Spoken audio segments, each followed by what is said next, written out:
morning and welcome to the VSA Morning Miner. It's Tuesday the 23rd of September. I'm joined by Paul Rankin. Paul, how are you this morning? Very well, thank you very well. It's a bright, sunny morning, pretty cool in London today.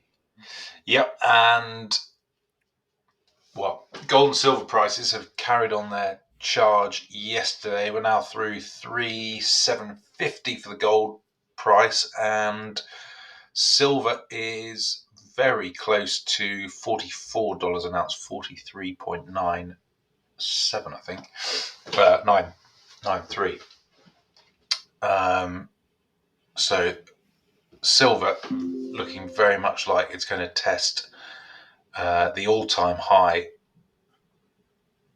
very soon, given the momentum that has, and gold making rapid progress towards $4,000 an ounce. It's quite a day in terms of company news in London, Paul, but there's a few things from elsewhere you want to talk about. Where do you want to start? Yeah, I thought first of all bring up the PT Timah, which is the big Indonesian tin miner, state-run tin miner. They put out their interim results, and they were trying to convince the market that they can reach their output target for the year of 21,500 metric tons of tin. This despite the fact that in the first half here, their tin output fell by 32% year on year to just shy of 7,000 tons, and their refined tin production was down by 29% to 6,870 tons. They said that this was due to weather related issues, plus quite a bit of an incursion of illegal miners hampering progress on their operations. The state of Indonesia has assigned a task force specifically to crack down on illegal tin mining around the Bangka and Belitung Islands specifically, and will be targeting those illegal middlemen operators who buy the tin concentrates from these artisanal operations. I'm not as convinced PT Timah can make up the difference here in the second half, but that just the fact that they can't or wouldn't reach that 21.5 as they had promised would just help be a good floor under the tin price going into the end of the year.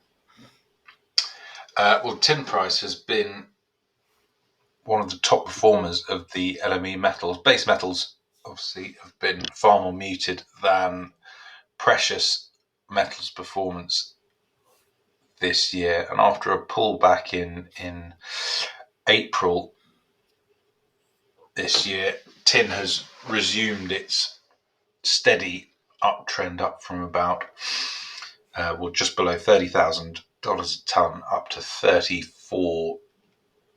just over $34,000 a ton today, which I think makes it, if not the top performing LME metal, then certainly top two. Anything else, Paul? Yes, also, we had the Mali government on Friday had agreed 7 agreements granting the state increased revenues on gold mining by international and local mining companies. This is a formalization of some preliminary negotiation that had taken place last autumn and affects specifically the Sadiola project operated by Allied Gold, the Fekola mine of B2 Gold, and Resolute Mining's Syama gold mine, as well as Ganfeng's Buguni lithium project as well. But what it means is that the royalties will be increased to 10% from 6.5%, and the ownership, the state's share of ownership of these operations will rise to 35% or so from the current 20%. So it's a tax grab. There's no other way to put it by the Mali government. There's certainly not much more that the Mali government can do to drop further in estimations of global investors, and the companies that are operating in there obviously can't choose to move their assets, so are rather stuck. There were some reports at the end of last week, I think probably at the same event that followed, and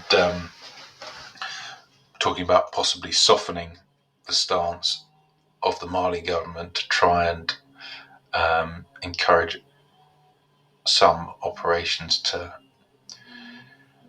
revive and investors to improve their outlook. But I think it'll be a long road back for West Africa. Yes, I think so. There's also an article looking at the loan that Lithium America has received for Thacker Pass, referencing that all of the major loans that were provided by the Biden government and the Energy Department are being reviewed. Obviously, lithium less important to the Trump administration than Biden, and we know that there's a huge amount of capital promised under LOIs from various different departments. So no real surprise that that's being reviewed by the new administration. Very good. Anything else, Paul? That's all from me at this end. We'll be back tomorrow then. Thank you. Very good. Thanks. This podcast has been produced and edited by VSA Capital. It is intended for information purposes and not as investment advice. The information is intended for recipients who understand the risks associated with equity investments in smaller companies. Please do your own research and do not rely on a single source when making an investment decision. VSA Capital may derive fees from this content and seeks to do business with the companies mentioned.